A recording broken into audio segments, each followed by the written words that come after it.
Hello everyone, this is Meenu V, Assistant Professor of English, Government Arts and Science College, Kulathur.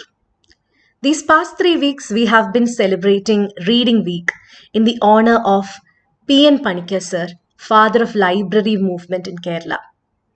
So in Kulathur, Department of English, Literary Club and IQAC have been jointly conducting many programs in association with the Reading Week.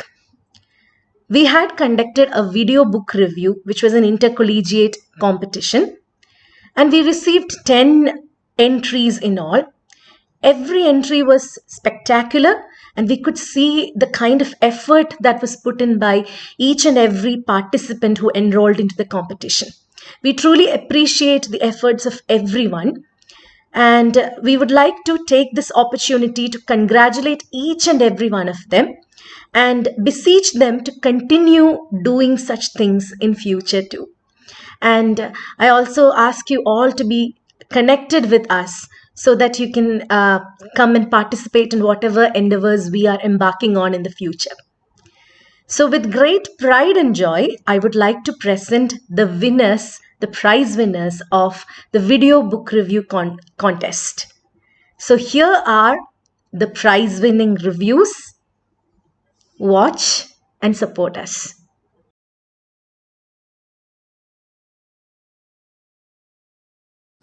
If you want the vision of a future, imagine a boot stamping on a human face forever. Hello everyone. Today I'd like to speak a few words on one of my favorite books, 1984 by George Orwell. George Orwell was born as Eric Arthur Blair, and he had a very distinguished writing career.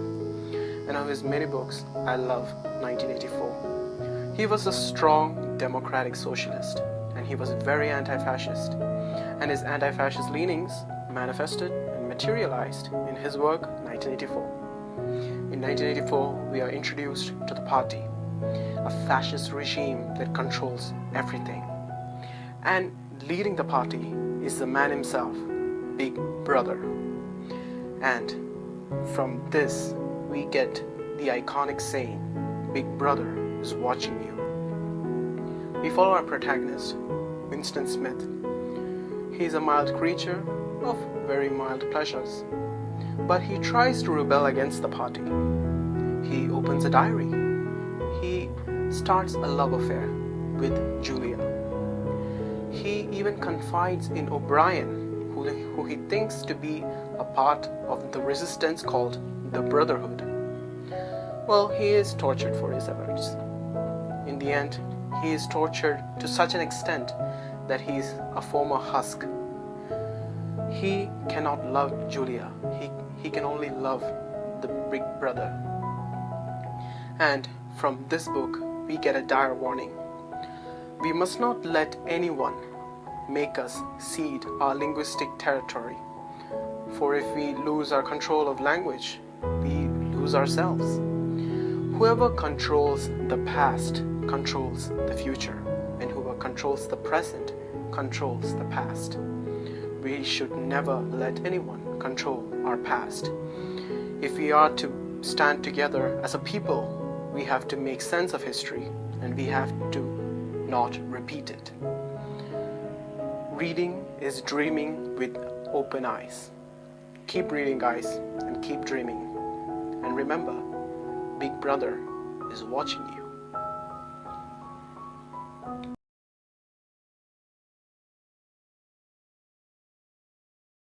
നമസ്കാരം. അജയ് മങ്ങാടിൻ്റെ ലോകം അവസാനിക്കുന്നില്ല. സൂസന്നയുടെ ഗ്രന്ഥപ്പ്, അതുമല്ലെങ്കിൽ ഉണ്ണിയാറിൻ്റെ പുസ്തകപ്പുഴു എന്നിവയെല്ലാം വായന എന്ന പ്രവൃത്തിക്ക് നൽകുന്ന ഒരു ഊർജം പ്രധാനമാണ്. വായനയുടെ കാൽപ്പനികവൽക്കരണമല്ല, മറിച്ച് അത് ഉൽപ്പാദിപ്പിക്കുന്ന സൗന്ദര്യബോധമാണ് അവയിൽ വരുന്നത്. ആ ജെൻസിൽ വരുന്ന ഒരു പുസ്തകമാണ് ജീൻ ക്ലോഡ് കരേരയും ഉംബർട്ടോ എക്കോയും തമ്മിലുള്ള സംഭാഷണം. This is not the end of the book. ചക്രം മനുഷ്യൻ ഒരു പ്രാവശ്യമേ കണ്ടെത്തിയിരിക്കുകയുള്ളൂ. അത് അത്രമാത്രം തികവുറ്റതായിരുന്നു, പൂർത്തിയായി കഴിഞ്ഞാൽ മറ്റൊരു മെച്ചപ്പെടുത്തൽ ആവശ്യമില്ലാത്തതാണ്. അതുപോലുള്ള മനുഷ്യൻ്റെ ഒരു കണ്ടെത്തലാണ് പുസ്തകങ്ങൾ. പുസ്തകം വേഴ്സസ് ഇ ബുക്ക് എന്ന ചർച്ച വായനയുടെയോ എഴുത്തുകളുടെയോ സർക്കിളുകളിൽ നിൽക്കുന്നവർക്ക് അപരിചിതമായിരിക്കുകയില്ല. സാങ്കേതിക വിദ്യയുടെ വികാസം മനുഷ്യൻ നൽകിയിട്ടുള്ള ഒരു സാധ്യതയാണ് ഇ ബുക്സ്. ഞാൻ ഈ പുസ്തകം വായിച്ചത് ഇ ബുക്കായിട്ടാണ്. എന്നാൽ സാങ്കേതിക വിദ്യ വികസിച്ചുകൊണ്ടിരിക്കുകയാണ് എന്നതുകൊണ്ട് തീരെ നിശ്ചലമല്ലാത്തതുകൊണ്ട് തന്നെ നമ്മൾ ഇന്ന് ഉപയോഗിക്കുന്ന ഫോർമാറ്റുകൾ സ്ഥായിയായ ഒന്നായിരിക്കുകയില്ല. There is nothing more ephemeral than long term media formats. ഇവിടെ ഉയരുന്ന ചോദ്യം പുസ്തകങ്ങൾ, അറിവ് എന്നതൊരു വസ്തുവാണോ, ഒരു കൾച്ചറൽ ഹെറിറ്റേജ് ആണോ എന്നതാണ്. എക്കോയും കരേരയും ആവർത്തിച്ച് പുസ്തകങ്ങളെ ചിത്രീകരിക്കുന്നത് മനുഷ്യ ചരിത്രത്തിൻ്റെയും സംസ്കാരത്തിൻ്റെയും തീർച്ചയായും വൈവിധ്യത്തിൻ്റെയും ഈടുവെപ്പ് എന്ന നിലയിലാണ്. ആ വിശാലമായ കാഴ്ച പ്രധാനവുമാണ്. ചരിത്രത്തിൽ നിന്നും അശ്രദ്ധ മൂലമോ സമൂഹത്തിൻ്റെയും കാലത്തിൻ്റെയും വേർതിരിക്കൽ മൂലമോ നഷ്ടപ്പെട്ട സാംസ്കാരിക സ്രോതസ്സിനെക്കുറിച്ച് നീണ്ട ചർച്ച ഇതിലുണ്ട്. അഥവാ സംസ്കാരം എന്നത് നഷ്ടപ്പെടാതെ ഓർമ്മകളിൽ ബാക്കിയായതുകൊണ്ട് നിർമ്മിക്കപ്പെട്ടതാണ്. കരേരി ബാഗ്ദാദിൽ 10-ാം നൂറ്റാണ്ടിൽ ജീവിച്ചിരുന്ന പുസ്തകങ്ങൾ തുന്നുന്ന ഒരാളെക്കുറിച്ച് പറയുന്നു. പുസ്തകങ്ങൾ തുന്നി ഒരുമിപ്പിക്കുന്നതിനോടൊപ്പം തന്നെ ആ പുസ്തകങ്ങൾ അയാൾ വായിക്കുകയും അതിനെക്കുറിച്ച് എഴുതി വയ്ക്കുകയും ചെയ്തു. തീർച്ചയായും അത് പൂർണ്ണമായ പുസ്തകമായിരിക്കില്ല. ആ ബുക്ക് ബൈൻഡറിന് പ്രധാനപ്പെട്ടതായി തോന്നിയ കാര്യങ്ങൾ മാത്രമാക്കും ആ പുസ്തകത്തിലുണ്ടായിരിക്കുക. കാലങ്ങൾ കഴിഞ്ഞ് അയാൾ ബൈൻഡ് ചെയ്ത ഭൂരിഭാഗം പുസ്തകങ്ങളും നഷ്ടപ്പെടുന്നു. അയാൾ എഴുതിയ കുറിപ്പുകൾ മാത്രം അവശേഷിക്കുന്നു. അൽ നദീബിൻ്റെ കിതാബ് അൽ ഫിഹ്റിസ്റ്റ് എന്ന പുസ്തകം. അയാളിലൂടെ മാത്രമേ ഇന്ന് ആ പുസ്തകങ്ങളെക്കുറിച്ച് അറിയാൻ സാധിക്കുന്നുള്ളൂ. അതേസമയം തന്നെ കളക്റ്റീവായ വേർതിരിക്കലുമുണ്ട്. 20-ാം നൂറ്റാണ്ടിൻ്റെ രണ്ടാം പകുതിയോടെ സ്പാനിഷ് ഭാഷയിൽ ഒരു ഇറോട്ടിക് രചന പോലും ഉണ്ടായിട്ടില്ല. സെർവാൻറ്റീസിൻ്റെ ഡോൺ ക്വിക്സോട്ടിൽ സ്ത്രീകളുടെ നിപ്പിൾസിനെ കുറിച്ചുള്ള ഒരു പരാമർശം വായിച്ച് ഷോക്ക് ആവുന്നതും ലൈംഗിക ഉത്തേജനം ഉണ്ടാവുന്നതുമായി കരേര തൻ്റെ സുഹൃത്തിൻ്റെ അനുഭവം ആയി പറയുന്നുണ്ട്. ഫ്രഞ്ച് വിപ്ലവപൂർവ്വകാലത്ത് ഇറോട്ടിക് സാഹിത്യം എഴുതുന്നത് രാഷ്ട്രീയമായും സാമൂഹികമായും ആ സമൂഹത്തിലുണ്ടായിരുന്ന വ്യവസ്ഥകൾക്കെതിരെയുള്ള പ്രതിരോധമെന്ന നിലയിലാണ്. അവ നശിപ്പിക്കപ്പെടുകയാണ് ഉണ്ടായത്. ഇതിനേക്കാൾ പ്രധാനപ്പെട്ട ഒന്ന് കളക്റ്റീവായ മറവിയാണ്. ഒരു കാലത്ത് ആഘോഷിക്കപ്പെട്ടിരുന്ന എഴുത്തുകാർ, പുസ്തകങ്ങൾ, സംവിധായകർ എല്ലാം പിൽക്കാലത്ത് നമ്മുടെ ഓർമ്മകളിൽ നിന്ന് മാറ്റി നിർത്തപ്പെടുന്ന പ്രവൃത്തിയാണത്. മലയാളത്തിലെ പോപ്പുലർ സാഹിത്യത്തിലെ കാര്യമെടുക്കുക. കോട്ടയം പുഷ്പനാഥ്, മുഴുവേലി ബാബുശി എന്നീ രണ്ടുപേരെ കുട്ടിയായിരിക്കുമ്പോൾ വായിച്ച ഓർമ്മയുണ്ട്. നീലകണ്ഠൻ പെരമാരയെക്കുറിച്ച് അജയ് എഴുതിയിട്ടുണ്ട്. എന്നാൽ ഇവർ മാത്രമായിരുന്നില്ല എന്നതുകൊണ്ട് ഇതിലെ പുഷ്പനാഥ് അല്ലാത്തവർ ഒരു തരത്തിൽ കളക്റ്റീവായ മെമ്മറിയിൽ നിന്ന് പോവുകയാണ് ചെയ്തത്. തീർച്ചയായും ക്വാളിറ്റിയാണ് കാരണം. എന്നാൽ ഇവർ വായനയുടെ ബാലാരിഷ്ട കാലങ്ങളിൽ ഒരു കണ്ണിയാണ് എന്നത് വസ്തുതയാണ്.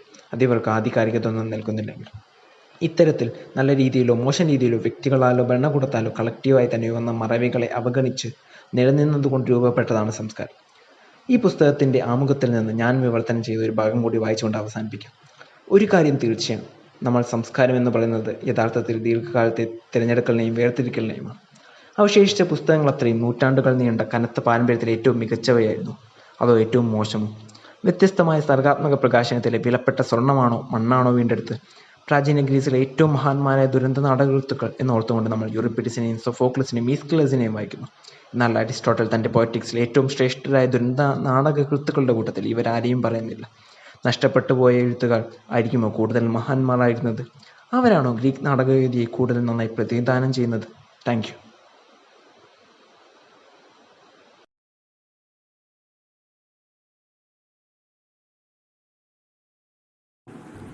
എല്ലാവർക്കും നമസ്കാരം. ഞാൻ ഇന്നിവിടെ വന്നിരിക്കുന്നത് ഞാൻ വായിച്ച ഏറ്റവും മനോഹരമായൊരു പുസ്തകത്തെക്കുറിച്ച് പരിചയപ്പെടുത്താൻ വേണ്ടിയിട്ടാണ്. വളരെ പ്രശസ്തയായ ഒരു എഴുത്തുകാരിയായ മാധവിക്കുട്ടിയുടെ നീർമാതളം പൂത്ത കാലം എന്ന് പറയുന്ന ഓർമ്മക്കുറിപ്പിനെ കുറിച്ചാണ് ഞാൻ ഇന്നിവിടെ നിങ്ങളുടെ മുൻപിൽ അവതരിപ്പിക്കാൻ പോകുന്നത്. പേര് കേട്ടപ്പോൾ ഉണ്ടായൊരു കൗതുകത്താൽ ഞാൻ വായിക്കാനിടയായ ഒരു പുസ്തകമാണ് നീർമാതളം പൂത്ത കാലം. കവിതകളിലൂടെയും കഥകളിലൂടെയും ഓർമ്മകളിലൂടെയും മലയാളിയെ വിസ്മയിപ്പിച്ച എഴുത്തുകാരിയായ മാധവിക്കുട്ടിയുടെ ഒരു ഓർമ്മക്കുറിപ്പ് അല്ലെങ്കിൽ സ്മരണ എന്ന് നമുക്ക് പറയാം. സ്ത്രീയുടെ ജീവിത സത്യത്തെ മുൻപാരും പറയാത്ത വിധത്തിൽ ആവിഷ്കരിച്ച കലാകാരി കൂടിയാണ് മാധവിക്കുട്ടി. നാലപ്പാട് തറവാടിൻ്റെ അടുത്തുള്ള പറമ്പിലെ നീർമാതളം പൂക്കുമ്പോൾ വന്നെത്താൻ കഥാകാരിക്ക് ആഗ്രഹമായിരുന്നു. എന്നാൽ എപ്പോഴും എത്താനും സാധിച്ചിട്ടില്ല. എന്നാലും കണ്ണുകളടച്ച് തൻ്റെ ഭാവനയിൽ ആ പൂക്കളുടെ മനോഹാരിത കൊണ്ടുവരാനും മാധവിക്കുട്ടി ശ്രദ്ധിച്ചിരുന്നു. ആ പൂക്കളുടെ സുഗന്ധത്തെയും അതിൻ്റെ ഭംഗിയെയും വളരെ മനോഹരമായി എഴുത്തുകാരി ഈ കുറിപ്പിൽ വിവരിച്ചിട്ടുണ്ട്. തൻ്റെ ബാല്യകാലം വളരെ മനോഹരമായി മാധവിക്കുട്ടി വിവരിച്ചിട്ടുണ്ട്. ഈ ഓർമ്മക്കുറിപ്പ് വായിക്കുമ്പോൾ നമ്മൾ അറിയാതെ നമ്മുടെ ബാല്യത്തിലേക്ക് സഞ്ചരിക്കുന്നു. നിഷ്കളങ്കതയും ഗൃഹാതുരത്വവും ബന്ധത്തിൻ്റെ ഊഷ്മളതയും നിറച്ചുകൊണ്ട് മാധവിക്കുട്ടി രചിച്ചതാണ് ഈ ഓർമ്മക്കുറിപ്പ്.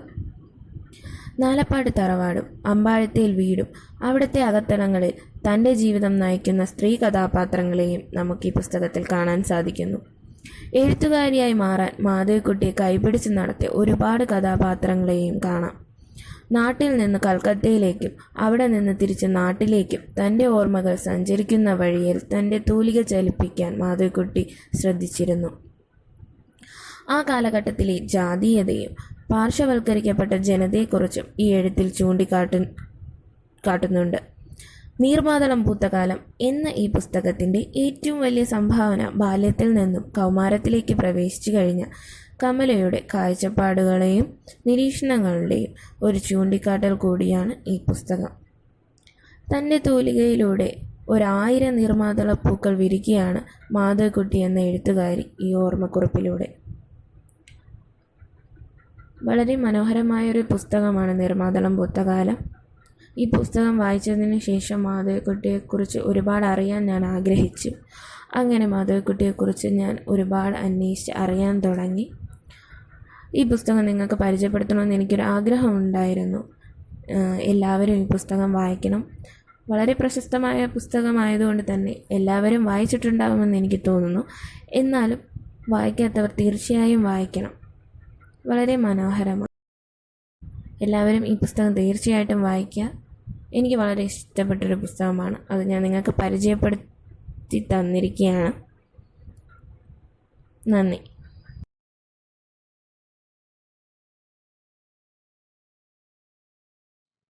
Hi all, today I'll be presenting the book review on Harry Potter and the Philosopher's Stone. Harry Potter and the Philosopher's Stone is written by J.K. Rowling. She conceived the idea in 1990 while sitting on a delayed train from Manchester to London's King's Cross. She mapped the whole story in the next 5 years. Under the pseudonym Robert Galbraith, J.K. Rowling also writes crime novels featuring private detective Cormoran Strike. I read this book once again during this lockdown period and it was as magical as the first time I read it. I've yet to find a story that feels so pure and childlike that appeals to such a broad range of people. Hogwarts is a place you can escape to and enjoy hearty adventures that you won't find elsewhere. I'll give you a general idea of the story. So the story is about Harry James Potter, who was orphaned at the age of 1. He was sent to live with his heartless family that included his uncle Vernon, Aunt Petunia and cousin Dudley, who was almost the same age as him. He wasn't loved by his family and they forced him to live in the closet under the stairs. Unusual things often happened around him, like his hair that was cut off grew back in a single day, and while running from his cousin and his bully gang, he found himself on the roof of the school. And events began to change after his 11th birthday. A mysterious letter arrives, followed by an unknown visitor who reveals a whole new world in front of him. He explains that Harry is a wizard like his parents and convinces him to come to the Hogwarts School of Witchcraft and Wizardry. Even there, he is special as he is the only one who has survived the killing curse by Lord Voldemort, who killed Harry's parents. Everyone knows Harry's story more than he himself does.